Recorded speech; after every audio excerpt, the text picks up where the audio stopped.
Hello, everybody, and welcome to Libromancy, a podcast about the magic of books. I'm Josh, and today I'm talking about The Last Echo of the Lord of Bells by John Bierce. So let's battle the magic of books. Wow, everybody. Let's just almost take a moment of silence here for how good this book was, or how exciting this book was. There's a couple minor nitpicks I'm going to have with it that we'll talk about, but this was such a good book. I'm very, very sad that I waited all this time to read this book. I didn't really have a good reason to. I mean, it only came out a little bit ago, but it came out and I didn't read it because I wanted to read it, the full reread, and I'm really glad I did the full reread, up to this book. But man, this book was exciting, and there's just so much to talk about. So let's see, where do we want to start? Okay, in a non-spoilery way, this book was good, but I feel like it had a little bit to a lot of bit of pacing problems. I feel like John Bierce was trying to kind of get things set up, and then I felt like it was almost a little bit of a bait and switch for the kind of the final, not the final climax, but the fights that are going on and the things they have to do. Now, am I mad about the pacing and disappointed? No, not really. It's just a thing that I've noticed that it just did not. It felt like the end of the book was at the 60-ish, 70-ish% mark, or could have been, and then it kept going. And that's not even right, but the part where I thought, oh, this is what the point of the book is going to be about, happened at like 50 to 60%. And I was like, oh, crap, what's the rest of this book going to be? Okay, here's what it is. Another little minor thing is that I think John Bierce would have been a little bit better suited if he'd left a couple things just unknown. Minor things. Who sent the letter to Alustin? Who did this? How did this kind of happen? That part, those things could have been left out, and I think it would have been just fine. Okay, I think let's try and do a little bit of character work. I think our characters show some good growth. We see some, and some don't show growth, and it's intentional and it's shown, and that's fine. We see a lot of new things about our characters, though. The atmosphere, man, there are some scenes where it is just intense, and that we're going to talk about a couple of them. Man, I was almost crying in like tears of excitement and joy and just epicness as I was reading these scenes. It was so good. And I do think that John Bierce's writing has come a ways, he's gotten much better at it. I don't have anything really negative to say about the writing aside from the pacing, which I already talked about. Now, the plot is an interesting thing here because last book was kind of our build-up book, and this is our payoff book. And I think it worked. It was good. The plot, stop Alustin, save the world, and then they have to save the world from a different thing. And then, like I was saying earlier, there was a lot of investment paid off in this book. A lot of things we learned in the beginning books and then later books, and then a lot of threads closed here. And I think that was good. I think logically it all makes sense. The way people acted, the way things turned out, things that have happened. And oh boy, I just enjoyed this book all the way. It was kind of a rock star ride from beginning to end. So fun. So we're going to get into our spoiler section here.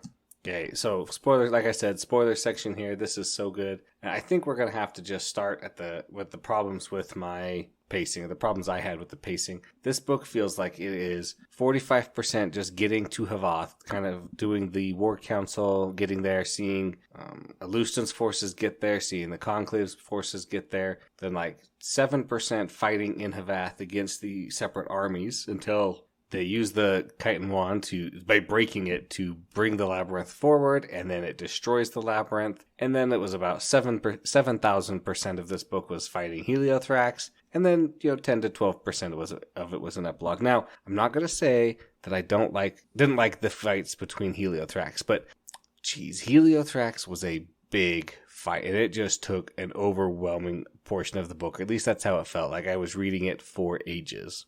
And for the monster that Heliothrax had become, yeah, this was warranted, and the thing, it was good, but it just felt like so much. So let's talk a little bit about that. Heliothrax, okay, I have to retract me calling Heliothrax an idiot in the last book, or in book 5, The Siege, because it was not the Havathi Empire that tricked and hid Heliothrax's lair away from them, but it was Andis Thune, a different dragon, a lightning illusion dream dragon who had done that to get a hold of Indris, not to get a hold of, but to kind of date and court Indris. And so really you can put all of this on Indris and Andis Thune, if you guys had been less dumb and just made it like normal, gone on regular dates instead of being like, haha, look, I, only pissed off the most powerful dragon in the entire world, right? A dragon with a dragon affinity. But that's okay. This is part of the book, let's talk about Heliothrax's bad idea, merging other dragons to yourself. Okay, now, theory, yes, kind of a good idea. Like, you are increasing your affinity count, you are teaching yourself, making yourself way more powerful. Bad idea, you don't have that much time to actually practice and get good with them. And like Alustin has told us every time, you can't expect a new affinity or a new plan or a new strategy to work immediately in battle the first time. She hasn't had no time to practice. She's been absorbing these dragons, which, I mean, this is power for power's sake crossing a line. She wants to be the biggest, baddest dragon on the continent. I have to be the best. I'm going to suck up all these other dragons. Their life is better. I can better use their abilities than they can. They can't be trusted. They can't be good enough, right? And she is absurdly powerful to the point where she basically takes everybody on. And again, it is everybody and is winning until the very end. Now, her death is so sweet. But let's talk a little bit more about other things before then. Talia, we learned that her skeleton is a super bomb, basically. If she ever uses her bone mana on her own skeleton, she will explode and cause basically a nuclear bomb's worth of damage to whatever she touches or wherever she blows up. Gets acknowledged as a great power because she makes Heliothrax flinch. That was so epic, seeing Talia fight Heliothrax one-on-one and just dominate Heliothrax. Now, granted, Heliothrax has dragon affinity and healing and could just... And she was, but man, this fight was so good. We talk about Eudaxus, high priest of Imdris. He was so funny because he's ripped, and he keeps mentioning how ripped he is. And I'm like, yeah, I get it. Like, Eudaxus is pretty awesome. It's so fun. Now, there's so many people we got to talk about here. Andesthun dies, Imdris dies, Eminson Dees dies in this fight. Now, I thought more people would die, honestly. I mean, there's a lot of death. I guess I thought, I didn't think, I'm hesitant. Sometimes it's good to have characters die to show their stakes, but at the same time, I'm like, you know what? I don't care. I feel like the stakes are there even if nobody dies. There's a lot worse things than dying, like being under the ruling of Heliothrax and his or her messed up priorities, right?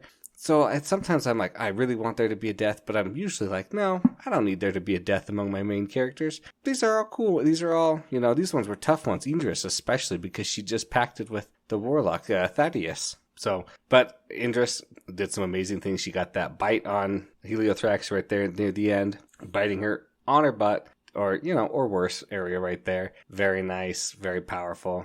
Killing Elethe Apex, the human affinity man, and it's like, man, if you've got a human affinity, what are you doing? Like, you're doing this so poorly, because he gets himself killed again by Idris, like, immediately. She just squishes him. Very funny. There's a lot of good fights, and I really like this, but I did feel a little bit of the battle fatigue where I'm just like, man, this fight's going on forever. What's the next step? How are we going to get to the next spot?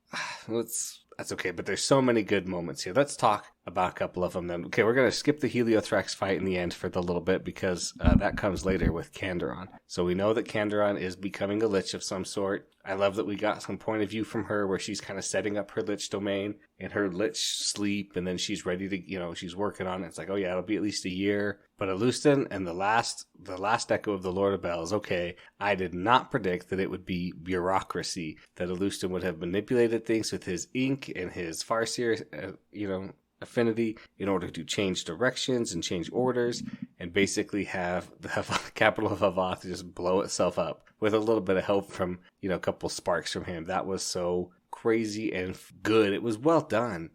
And I like Talia's parents. They were hilarious. Oh, look at this. We're going to have a little challenge and fight each other to see who could kill more of you guys. Oh, and her mom fights with a broadsword, great sword, broadsword, that she shoots fire out of to propel herself faster. Well, her dad just uses an ember and burns people not burns people, but has it move through people super fast and kill them. That was just, oh my gosh. And there was a lot in this book. And this was a good thing, I thought. Well, it's a good thing and a medium thing, right? But there was a lot of kind of philosophizing in this book. And it was really good. I didn't feel like felt like maybe it was just a little bit heavy-handed. There was a lot of talk about it, but it's kind of been building up for 6-7 books, so it's not that bad. Kandarin talking with Sabe about kind of like, hey, what's your goal for power? What's your goal for getting rid of the great powers? Like, you can't just get power for more power, because then you become paranoid about it. Oh, well, what if I lose my power? If I have gold just for the sake of having gold, then I'm always afraid somebody's going to come and take it. I'm going to lose what I have when you push yourself to unreasonable amounts of money or unreasonable amounts of power. And that leads to problems, right? There's no shortcuts to making the world better.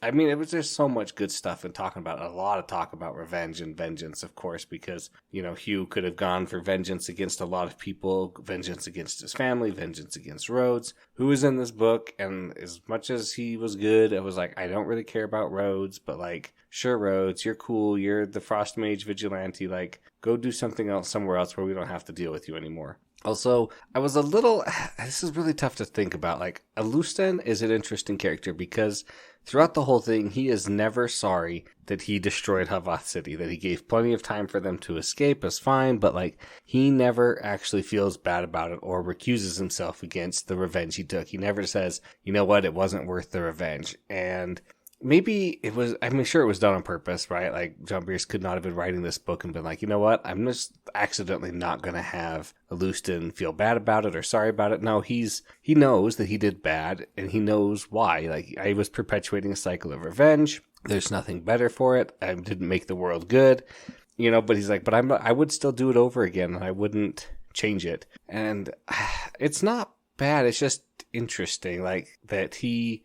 and I love that Kandarin, saves him by, teleporting him to her planar space while she's incinerating him for the trial to see. And then she's like, oh no, you've got a lot of work to do for me. Like, I'm sorry that I messed up and didn't treat you to be better, as your parent kind of thing. It was so good. Kandarin is so good. She's like not this perfect, but she's like this, I'm your mother and I'm going to tell you what to do and you're going to do it. And she's super powerful. So of course she totally can. And Lucian's like, yep, okay, I'm just going to do what you say and we're going to go off world and do some fun stuff. And just her plans for the gang, for Hugh and Godric and Sabe and Talia. She's like, you guys going to go do some of this. You're going to go do some of this. Go learn some magic here. Go learn some magic there. You guys need to do practice on this. Like, I'm going to set you guys up. You're going to be named. You're going to be awesome, which we learn a little bit of what a named are and ascendants are, but not enough. Just enough to keep us interested. It was really nice. So, let's talk about Havath City for a minute. City of brass and granite or marble, right? And it was so cool. And they have 7 intertwined mages or liches, and they have this intertwined that's like a relay device that kind of just tampers down on the reaction that liches have to be being made on top of each other, right? And they basically just like, hey, you know what, we don't want to be slaves anymore, or we want to die. And I was like, oh, this is like, we're not just talking about simple stuff. Like, they're all just like super patriots. We love Havath. We're going to fight. But, we actually want something. That was nice. Oh, let's talk a little bit again about Heliothrax. Okay, here's my question. The city's been destroyed. The labyrinth is still there. I guess it's not really a question. Like, but Heliothrax at that point, should have just run away. Or not, but she can't run away, can she? Because she's too prideful for that. I was like, she could have just ran away for a little bit. Andasthun, she could have found her home. She could have, after she killed him especially, all of his illusions are going to be gone. She could have easily found her home. And now I know why she couldn't just find her home again, is because it was layered with dream magic and illusion magic, which makes a little bit more sense. I still think she's a little stupid for losing her home when she went out hunting one day. Like, come on. I mean, sure, it's illusion and dream magic. And we got to talk about Sabe. I am sorry, guys. I'm all over the place. But there was just so much in this book. Sabe basically has every form of armor she can come up with. She's got Starfire armor. She's got Storm armor. She's got Aether armor. I mean, not Aether armor, but like, she has all of her. She's got her Steel armor, her Stone armor that she can do. Like, it's pretty amazing. And the way she learns how to do these things with them, she breaks through the shield. And then we learn, oh my gosh, Indris is going to be attached to Heliothrax, proving that Heliothrax can't handle power because she just wants to keep going to get more and more power. Oh, you fought with me? I'm going to, take you and make you here. Okay, now we're going to have to talk about, there were some really good scenes and really good emotional moments here. The first one I'm going to talk about was when Valia is giving the last of her warlocks some pacted weapons to create pacts with. And she's like, Valia wanted to weep at how excited her recruits were. She wanted to weep that they felt such pride and they were like, oh, I want to pact with this one even though I won't survive it. And we got to save Havath City. And it's just like, you could feel her emotion that she was just so torn up about it because she's still trying to figure out, what do I do? How are these potential, backers of the multiverse doing here? Like, why is this like this? what is happening, And it was such a good moment where she's like, no, my recruits. And then she's sad because, they all get killed. And she's like, I can't, I've done this all for nothing. I didn't have so powerful. And then the next scene is talking about Heliothrax has her ability where she can just kind of shoot out every affinity magic she has. It kind of messes up stuff. Very dangerous, right? And the next blast of this is coming in because they've kind of held her to the next fight. And that's something, it felt almost a little bit like boss stages. It was kind of funny. And Godric does break a hammer, which is always good. But this is the moment that was like, I was near crying while reading this, like tearing up, but not. And the words were, and Hugh held. And we'd get a paragraph of what's happened in other places. And Hugh held. And Hugh held. And it was like, oh my gosh, like this is the most epic, the most exciting part of this book. It is unspeakably awesome that he is holding up against the stand and saving everything. And then he's passing out. And meanwhile, at the same time, Kandarin's like, you know what? I am so mad that stuff is going on and that this typhoon had to be released. I'm going to wreck my own house. And she breaks stuff and she's like, you know what? I don't need a special dragon oven. An oven to cook dragons. I love the taste of dragons, but do I need it right this second? No. Rip it out. Rip this out. I have to go save Hugh. And she totally rips out everything that was kind of like extra because apparently she'd been done making herself a lich for quite a while, but she just wanted it to be perfect. So this is, a good scene right here. And she rips it out and she wakes up and she starts flying through these interdimensional travels. And she is awesome when she gets there. She tackles Heliothrax. And her size changing abilities are impressive now that she's a lich and she's basically all crystal. She can just zoop, zoop, zoop, bigger, smaller, right? So she tackles her and then she shoots her in the forehead with a beam of starfire that's, only 20 feet long if it was an inch. Yep, by the way, she kept her planar, her stellar, and her planar crystal and her stellar affinity. Why? How? Well, she put a star as her heart for a lich, right? So that's pretty cool. But this beam that she's destroying Heliothrax with is not just a regular spell. No. That's too pedestrian for Kandarin. She's just physically shunting the excess heat and power and might of a star out of her mouth into Heliothrax to destroy her, and kill her she does. It was amazing. And then she curls up with Hugh and she purrs, and her purring was so nice. Their relationship is so good and so awesome. And then there's so much in this book, you guys, that was so good. There's so much else that we could be talking about, and I'm just like, too much to talk about. Let's talk about one more thing. I loved the little beach scene at the end of the world. What do you mean the waves aren't 40 feet high and going to kill us? You have a beach? This is an impossibility. We can't do this. And of course, they're just being the fools on purpose there. But it was so good, you guys. This book was a blast and a half. I'm so glad I was able to read it. I really couldn't put it down. It was so interesting and fun. It was very difficult to put down. But I think that's going to wrap up my discussion of The Last Echo of the Lord of Bells by John Bierce. Thanks everybody for listening. Thanks to David Hillowitz for the intro and outro music. Of course, if you have any questions, comments, please send those to libromancypod@gmail.com. Please like and subscribe wherever you get your podcasts from. And remember to battle the magic of books.